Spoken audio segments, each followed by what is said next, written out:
Welcome to Sew Very Easy. My name is Laura, and this is the perfect time of year to make new placemats, either as gifts or to replace some for yourself.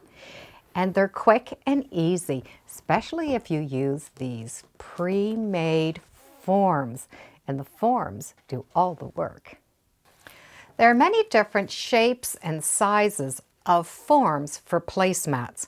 And what it is the inside or the batting that fits inside that placemat.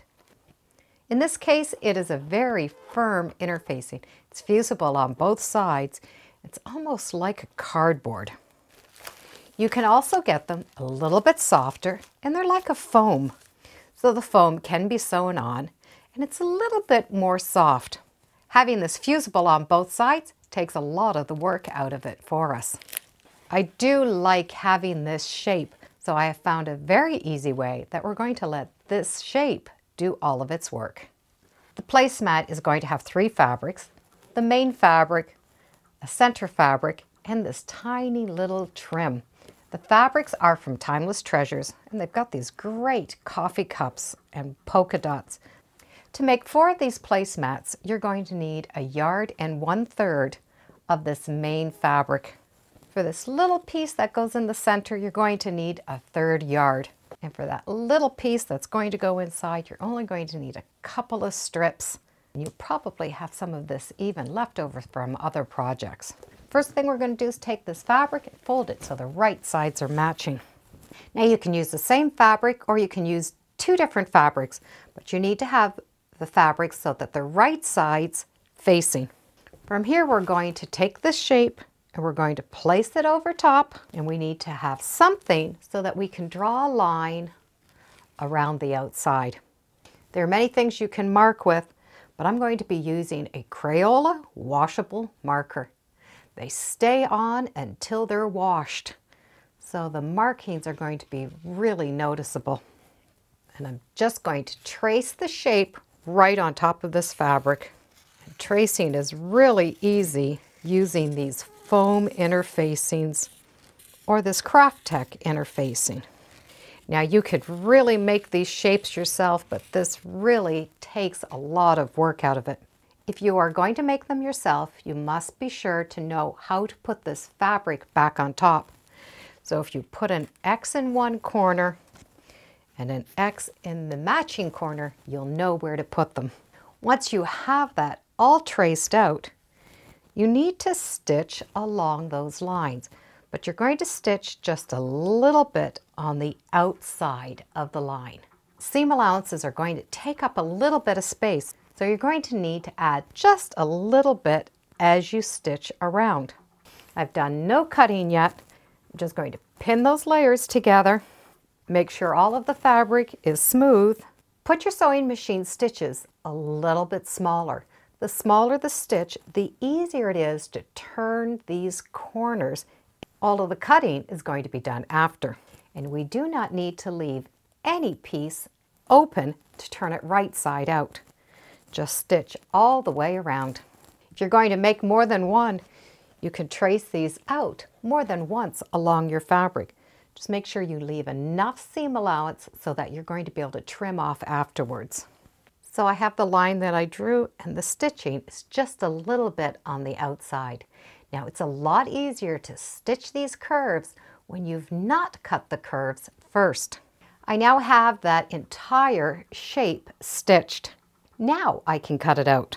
First thing I'm going to do is just roughly cut it out, making sure I'm leaving about a 1/4 inch seam allowance. Now I'm going to go in and I'm going to make a snip into each of these curves. So where this fabric comes in, I want to take my pair of scissors and snip right to the thread point. I'm just going to snip right to that thread, but not cutting into the thread. I'm going to do that to all of the little divots here. If you cut into your thread, don't worry about it. You can just go back and just do a little bit of stitching and restitch that point. With all of those points snipped, I now can trim the seam allowances. And I can go from one point to another, just following that curve. Once all my trimming's been done, I'm going to take this to the iron and press it flat. I don't want to use the iron back and forth because I don't want to stretch it. I just want to make it nice and flat and have all of those seams sink into the fabric. The next thing we're going to do is draw a box in the center. And I'm going to go 3 inches from the side of where my drawn line is. So I'm going to do that 3-inch mark all the way around. It's better to use the 3-inch drawn line than your seam allowance, and that way it's more accurate. So I have an inside block. The next thing I'm going to do is trim some of this away. I want to leave about 1 inch all the way into the inside. Now you can measure it if you'd like, or you can just cut it. But what you need to do, in order to cut it, we need to separate the fabrics. Pull those 2 fabrics apart, because we don't want it cut on one side, we only want it cut on the other. And when you have those fabrics separated, start somewhere in the middle to give yourself somewhere to start, and then you're going to be able to put your scissors in and cut around.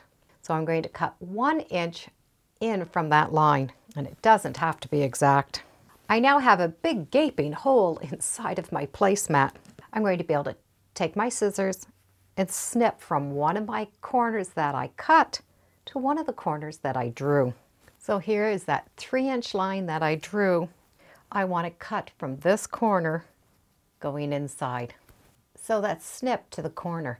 I'm going to do that to all 4 corners. The next thing I'm going to do is to press this over along that drawn line. If you have a metal pressing unit, you can use this, or you can use some good old-fashioned cardstock. What I want to do is I want to put the cardboard right on that line that I drew. And I'm going to be able to take the iron and iron this edge down, and that's going to keep my edge straight. And I'm going to do the same to all sides. I now have a really big hole in the middle of my placemat. There are 2 ways we can get this foam inside. If you have a Teflon sheet, you can iron this right on. If you don't have a Teflon sheet, you're going to be able to turn this piece right side out and have a nice smooth finish.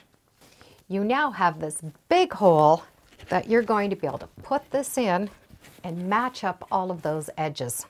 If you have the Teflon sheet, you're going to be able to pin this interfacing on top of the wrong side of the fabric and not the window side.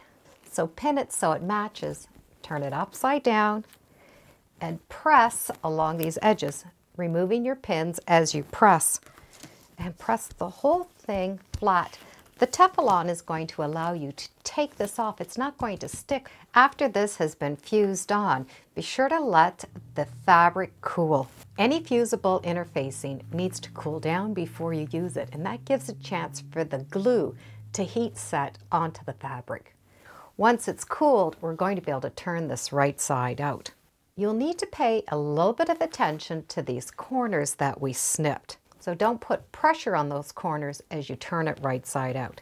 That fabric is just going to come all the way around. You're going to be able to hold that interfacing down, just give the fabric a little bit of a pull, and it's going to take that curved shape. If it wants to come up a little bit, that's fine. You're going to be able to press that and it will stay flat. Now we're going to be able to take that little window and fold in that frame. Your next piece of fabric is going to fit underneath. You're going to be able to do a 7.5-inch piece by 12 inches. And it's going to be as simply as just folding this right inside and smoothing it out. This extra piece is going to stick on the batting. All of the edges are going to stick on the batting, but we're going to have that 1-inch seam allowance that's not going to stick. And that's perfect because we want to add in that little trim. In this little opening, you can add whatever you want. You can have fabric printed with photos and have the photos put inside. You could do quilt blocks. You could do antique linens. You can have a lot of fun with filling in this little spot. But once we know that all of the seam allowances are tucked inside, we're going to be able to take this to the iron and just go up and down and press so that this all adheres together. And be sure to let it cool down. Because I need to put the iron on this and hold it for a couple of seconds, I do like to use a pressing sheet, and that just protects the fabric. You can get these pressing sheets in any fabric store, and when it's cooled, we're going to have a little ledge all the way around this outside area. Now, if you're happy with it this way, you can just stitch all the way around the outside and you're done. But you can add to it as you go. If you want, you can put a little piece of lace peeking out, or you can make a little trim. I'm going to make little trim out of 1-inch pieces of fabric, and I'm going to press it so that the raw sides are together. So this is only going to be a 1/2 inch. Once I have those little strips pressed, I'm going to need to just make them a little bit bigger than this opening, just enough that they're going to fit underneath. I'm going to take these little pieces and stick them in between those 2 layers so that just a little bit is peeking out. Once I have all of that little trim in, I can stitch all the way around that outside, and that's going to anchor it all together. From here you can finish it, or you can add one more step. You can do a row of stitching all the way around the outside.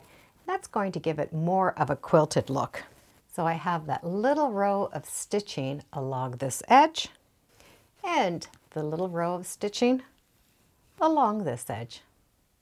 And the placemats are now done. This interfacing that goes inside is 100% polyester, so it's going to be able to be machine washed or dry cleaned if you want. And with it being polyester, it's not going to shrink. So we've let the shape do all the work. There are so many different variations you can make with these placemats. You can change the back, so the backs are different fabrics, so you can use the back as well as the front. Having those little windows gives you a lot of fun opportunities to put something in there. There are no mitered seams. The only thing we've needed to do was a row of stitching around the outside and a row of stitching inside to hold that fabric all together. And we're done. Regardless if you use the foam version or this harder Craft Tech version, they are a lot of fun to make. I would love to know what you would put in the center. Thank you for joining me today on Sew Very Easy. Feel free to subscribe, and as always, come on back. Let's see what we're sewing next time in the sewing room. Bye for now.